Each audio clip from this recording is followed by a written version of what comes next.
Magandang hapon sa inyong lahat. Kami ang pangkat dalawa ang mag-uulat ng Aralin 10. Ito ay ang batayang kaalaman sa mga teorya sa pananaliksik na akma o buhat sa lipunang Pilipino. Sa panahon ngayon, nagpapatuloy pa rin ng mga hakbang sa pagkakaroon ng makapilipinong pananaliksik. Kaya dapat kapag gagawa ka ng research, dapat napapanahong issue o yung mga problema ng mga Pilipino sapagkat mabilis lang itong mabuo or masagot dahil danas ito ng mga mamamayan or ng bayan. So sa aralin nito, ilalahad ang mga piling teorya sa pananaliksik na akma o buhat sa lipunang Pilipino. But before that, at the end of this lesson, inaasahang maipaliwanag ang layo ng mga teoryang nabuo buhat sa karanasang Pilipino. Maisaalang-alang ang paggamit sa saliksik ng mga teoryang akma o buhat sa lipunang Pilipino. At ang pangatlo, mapalalim ang pagpapahalaga sa sariling teorya ng mga Pilipino. At ang panghuli, makabuo ng pagsusuri sa kasangkapan ng mga teoryang akma o buhat sa karanasang Pilipino sa isinasagawang pananaliksik.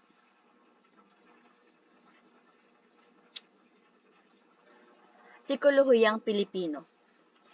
Ang Sikolohiyang Pilipino or SP ay hindi ganap na pagtatanggi sa mga kanluraning teorya, subalit kritikal na pagtanggap at paglalapat at kritikal na pagtatangi sa mga ito. Ang disiplinang ito ay mula sa pagkokonsepto ni Dr. Virgilio Enriquez at ang kanyang tunguhing pagsasakatubo ng sikolohiya. Noong 1971, nang bumalik ng bansa si Enriquez at doon na nagsimula ang paggamit niya ng Filipino bilang wikang batayan ng kanyang pagtuturo ng sikolohiyang sa Universidad ng Pilipinas. Ang SP ay nakaangkla sa kaisipan at karanasang Pilipino na nauunawaan mula sa perspektibong Pilipino. Sabi yon ni Enriquez noong 1975. Sikolohiyang Pilipino. Tinukoy rin ni Enriquez noong 1985 na ito ay pag-aaral sa diwa ng mga Pilipino. Ayon kay Virgilio G. Enriquez noong 1985, may tatlong pangunahing pilosopikal na mga pinaghanguan o mga ugnayan or antecedent ang sikolohiyang Pilipino. Ang mga ito ay pilosopiyang empirikal, akademikong siyentipikong sikolohiya, at ang pangalawa, pilosopiyang rasyonal, tradisyong clerical at phenomenolohiyang filosofiya at psikolohiyang Thomistic. At ang pangatlo, liberalismong mga kilusang propaganda ng Pilipinas. Mga sulatin ni Jacinto Mabini at Del Pilar at psikolohiyang etniko. Una, tutukuyin natin ang pilosopiyang empirikal, akademikong siyentipikong sikolohiya. Dito, isa ito sa mga pinaghanguan ng sikolohiyang Pilipino na nagmula sa makabagong pamamaraan ng pananaliksik, partikular sa larangan ng sikolohiya. Ito ay tumutukoy sa pag-aaral na nakabatay sa mga empirikal na ebidensya at pagsusuri. Naging mahalaga ito sa pagbuo ng isang makabuluhang sikolohiya para sa Pilipinas. Ang pangalawang sikolohiya naman ay pilosopiyang rasyonal, tradisyong clerical, phenomenolohiya at psikolohiyang Thomistic. Ito ay ang mga konsepto mula sa mga Pilipinong pilosopo at intelekwal noong klasikong panahon. Kasama rito ang mga impluwensyang nagmula sa pilosopiyang rasyonalismo, klerikalismo at filosofiya ni Thomas Aquinas. Ang pananaw na ito ay naging bahagi ng pag-unlad ng sikolohiyang Pilipino. At ang panghuli ay ang liberalismong kilusang propaganda ng Pilipinas, mga sulatin ni Jacinto Mabini at Del Pilar at psikolohiyang etniko. Ipinapakita nito na ang kultura at kasanayan at kasaysayan ng Pilipinas ay may malalim na impluwensyang naging bahagi ng pag-unlad ng sikolohiyang Pilipino. Kasama dito ang mga kilusang pampolitika, panlipunan at panitikan na nagbukas ng pinto sa mas malalim na pag-unawa sa kultura at karanasan ng mga Pilipino. Sa pamamagitan ng mga nabanggit na mga pangunahing pilosopikal na ugnayan, nabuo ang sikolohiyang Pilipino bilang isang makabuluhang sangay na sikolohiya na may mga pagsusuri at teorya na espesipiko para sa konteksto at kultura ng Pilipinas. Ayon kay Enriquez, 1975, inuri niya ang tatlong sikolohiyang Pilipino galing sa aklat ni Pipwa, 2015. Kung titingnan nyo, parang magkakapareho sila pero binigyan ito ng definition ni Enriquez ang bawat isa. Unahin natin ang sikolohiya sa Pilipinas. Ito ay tumutukoy sa pag-aaral sa larangan ng sikolohiya na isinasagawa ng mga dayuhang mananaliksik o mga Pilipinong edukado sa mga banyagang institusyon. Ito ay sikolohiya na nagmumula sa labas ng bansa at hindi ganong nakatuon sa mga aspeto at konteksto ng kultura ng Pilipinas. Pangalawang sikolohiya ay ang sikolohiya ng mga Pilipino. Ang uri ng sikolohiyang ito ay nagpapakita ng interes sa pag-aaral ng mga karanasan, kaugalian at kultura ng mga Pilipino. Ngunit ito ay maaaring isinasagawa ng mga dayuhang mananaliksik o mga Pilipinong edukado sa mga banyagang paaralan. Maaaring ituring na isang hakbang na patungo sa pag-unawa ng sariling kultura, ngunit hindi ito ganap na Pilipinong sikolohiya. At ang pangatlo, binibigyan ito ipapaliwanag ito ni Puntanilla. Yun lang. Salamat! Saikolehiyang Pilipino. Ang mga karanasan, ideya at oryentasyong Pilipino na humuhubog sa diskarte sa saikolehiya ang siya nagbubunga ng Saikolehiyang Pilipino. Ipinapakita nito ang pananaliksik sa saikolehiya na isinagawa sa sariling bansa. Ang layunin nito ay isulo ang saikolehiya ng bansa sa pamamagitan ng pagbibigay diin sa individual at sa universal sa halip na pabor sa partikularidad o universalidad sa mga konsepto. O sa mas madaling salita, ang saikolehiyang Pilipino ay saikolehiyang bunga ng karanasan, kaisipan at orientasyong Pilipino. Ito ay para mas higit na maunawaan ng isang Pilipino ang kanyang sarili upang sa gayon ay mapaunlad niya ang kanyang buhay. Isang alternatibong perspektibo kung paano ay papaliwanag ang pag-iisip, pagkilos at damdaming Pilipino, na malaki ang kaibahan sa mga pananaw na iba pang anyo ng saikolehiya sa Pilipinas.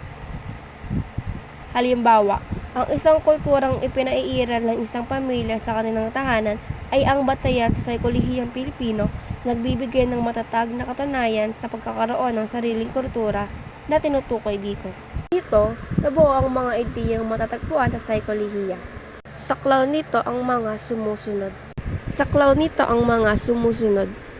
A. Mga katutubong konsepto, salimpusa, pagkapikon at balikbayan. B. Mga konseptong bunga ng pagtatakda ng kahulugan. Memory na maaring isalin bilang alaala, samantalang ang recall na gunita na may halos magkatulad na ibig sabihin. C.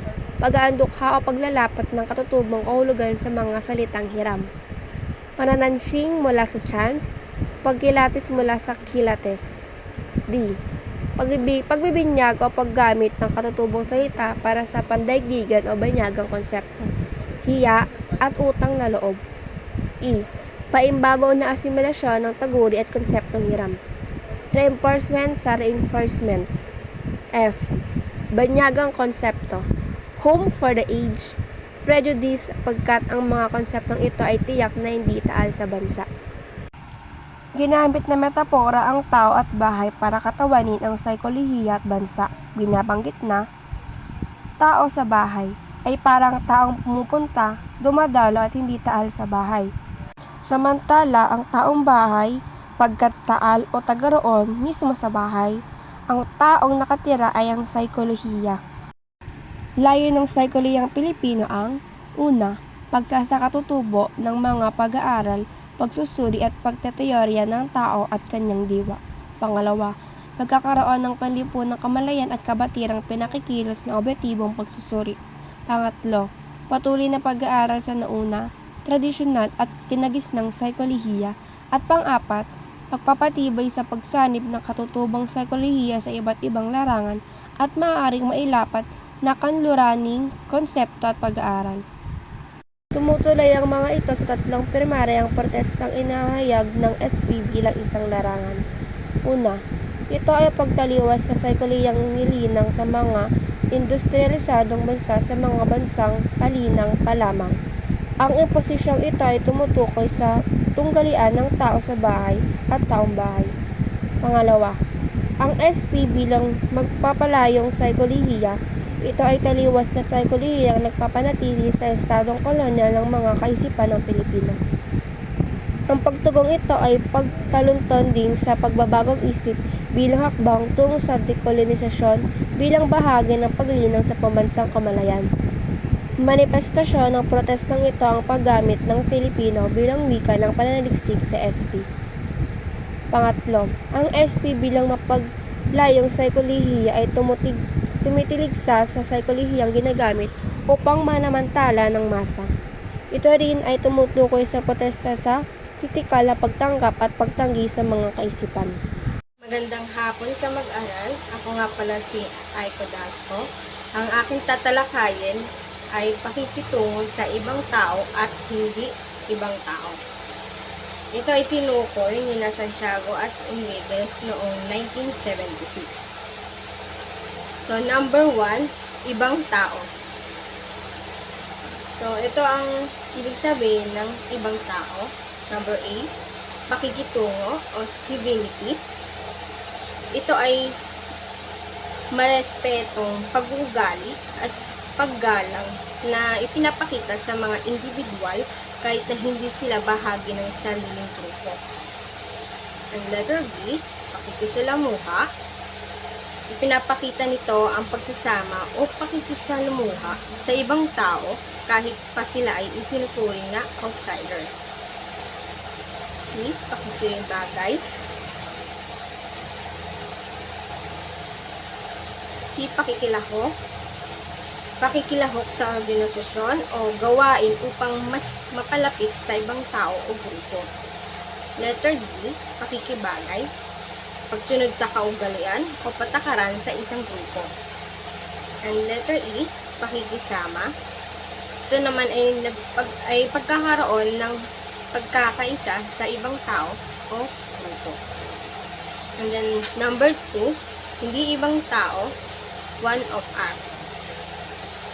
Sa number 8, sa A, ito ay pagkakaroon ng mutual na tiwala sa pagitan ng mga individual o grupo. And B, ipinapakita nito ang pakikisangkot o mga gawain o pagkilala sa kanilang mga pagkilos. Then C, ito naman ay pagkakakilanlan sa loob ng isang grupo kung saan ang isang individual ay itinuturing na isa sa kanila. So, sa pagsusuri nito ni Santiago at Enriquez, ito daw ay nagpapakita ng mga iba't ibang paraan kung paano nakilala at pinapahalagahan ng isang tao ang ibang tao, ang kanilang pagkakakilanlan sa loob ng isang grupo. So, next, metodo sa SP. So, halimbawa sa metodo ay pakapakapak or grouping. Ang pakapakapa o grouping ay isang paraan ng panlipunang siyentipikong pagsusuri na walang agarang pagsusuri. So, noong 1982, ayon kay Torres, para suriin ang mga hindi sistematikong aspeto ng lipunan at kultura.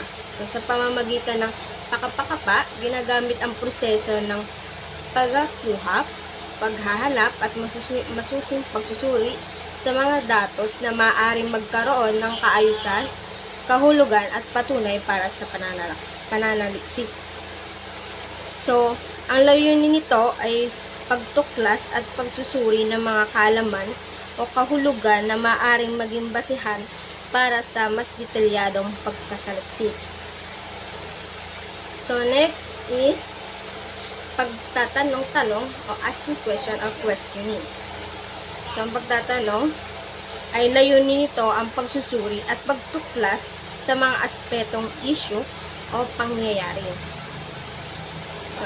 So 1982 ayon kay Gonzales, dahilan kung bakit isinagawa ang pagtatanong dahil sa number 1, ang ibig sabihin nito ay nagpapakita ito ng ang kaalaman tungkol sa isinagawang pagsasaliksik ay hindi lamang nauukol sa isang individual. So, sa number 2, ipinapakita nito na nasa ilalim ng isang pangyayari o issue, maaring maraming tao ang may kaugnayan. And sa number 3, maaring ang ibang tao ay nagbigay ng impormasyon, ngunit may mga pagkakataon na kailangang linawin, patunayan o tukuyin ng mga ito. So, next.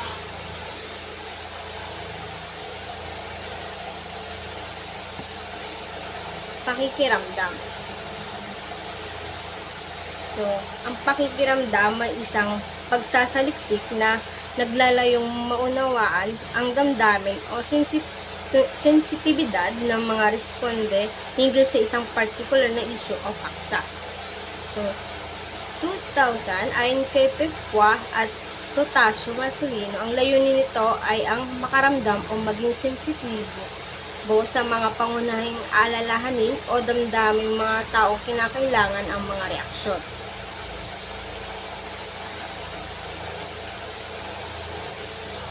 So, ang aspeto ng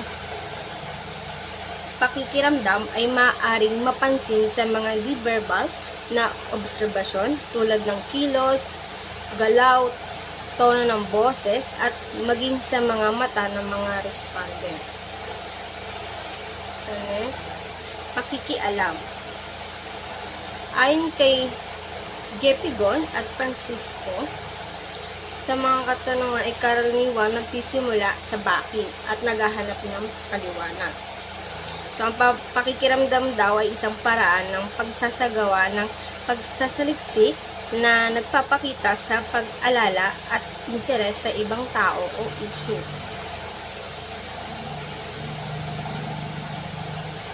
Ito ay isang paraan na nagpapakita ng pagkalinga at pagsuporta sa pamamagitan ng pagkikinig at pagtatanong. So, next is pakikilahok. Participation as one with the others. So, noong 1978, ayon din kay Gepigon at Francisco, ito ay pagsang-ayon sa gawa, sa salita at sa kilos ng isang tao. Ang layon ay maaring taos sa puso o hindi. So, nagkakaroon siya ng partisipasyon sa mga nakikitang pangyayari sa loob ng natural na konteksto. So, next, pakikisangkot or integral involvement. So, pakikisangkot ay isang pagsasaliksik kung saan ang mananaliksik ay nagpapakita na aktibong pakikipagbahagi at pag-impluwensya sa komunidad na kanyang iniaaral. So, ito ay nagpapahayag ng pagiging sibil o kalahok na nabahagi ng komunidad kung saan ang mananaliksik ay hindi lamang isang tagamasid kundi aktibong nakikibahagi sa mga gawain pampamayanan. So, next is pagdalaw-dalaw o casual but repeated visits. So, ang pagdalaw-dalaw ay pagpupunta-punta at pakipag-usap sa isang tao sa kanyang kapwa. So, ayon nito, 1978, ayon kay Gepigon at Francisco, ito daw ay isang paraan ng mabilis na pagkilala ng dalawang tao na ilalabas ng isang tao ang nais niyang sabihin, bagamat maaaring may ilan para sa pagpipigil nito. So, ayun lang po ang aking tatalakayin. Maraming salamat. Pantayong pananaw. Ayon kay Salazar 1991, Ang pantayong pananaw ay isang panloob na nagpagkakaugnay-ugnay at pag-uugnay ng mga katangian, halaganin, kaalaman, karunungan, hangarin, kaugalian, pag-aasal at karanasan ng kabuoang pangkalinangan, kabuoang nababalot at ipinapahayag sa pamamagitan ng isang wika. Ibig sabihin sa loob ng isang nagsasariling talastasan, diskursong pangkalinangan o pangkabihasnan. Tinutungo nito ang layo ng pantayong pananaw na makilala at paipakilala ang anumang hingil sa kultura, kasaysayan ng bayan sa kapwa-kultura. Tugon dito ang binabanggit ni Navarro 2007, sa pantayong pananaw, mas kinikilala ang kapangyarihang ng taong bayan na akdain ang talastasang bayan tungo sa panlipunang pagbabago at pagbubuo ng inang bayan, bansa at sambayanan. Narito ang ilang paglilinaw hinggil sa mga umiiral na pananaw. Pananaw pangkayo. Ito ay nagpapakita ng pagpapaliwanag ng mga banyaga sa sariling kultura ng hindi kakultura. Pangkayo ang pananaw na nakikipag-usap mula sa labas tungo sa mga tagaloob ng isang partikular na kalinangan. Halimbawa, kayong mga Pilipino, sanay kayong mga Pilipino. Pansela. Ito ay ang pagpapaliwanag ng mga banyaga sa kanilang kakultura sa tulong ng kanilang wika. Kababayan niya ang kausap ng banyaga sa kanilang sariling wika. Nagmumula ang ganitong kaisapan kung sila ay lalabas at mag-aaral at kikilala ng bagong kulturang ipakikilala sa kanilang bayan. Halimbawa, ganito sila kumilos, ganito ang mga gawain nila. Pangkami. Ito ay pagpapaliwanag ng isang tao sa kanilang sariling kultura at pamayanan sa kanilang hindi kakultura. Ikinukumpara dito ang iba't ibang sistema ng paniniwala at pag-uugali. Maaaring gamitin dito ang wikang kinagisnan o wika ng iba upang ipaliwanag ang kanilang sariling kalinangan. Halimbawa, sa Pilipinas ganito kami kumilos. Pantayo. Ito ay tuwirang pagpapaliwanag ng kultura sa kanyang kakultura o pagpapaliwanag ng Pilipino sa kapwa Pilipino sa wikang nauunawaan ng dalawa. Halimbawa, tayong mga Pilipino, sanay tayo sa ganitong gawain. Ilang mungkahing babasahin sa liksik hinggil sa pantayong pananaw.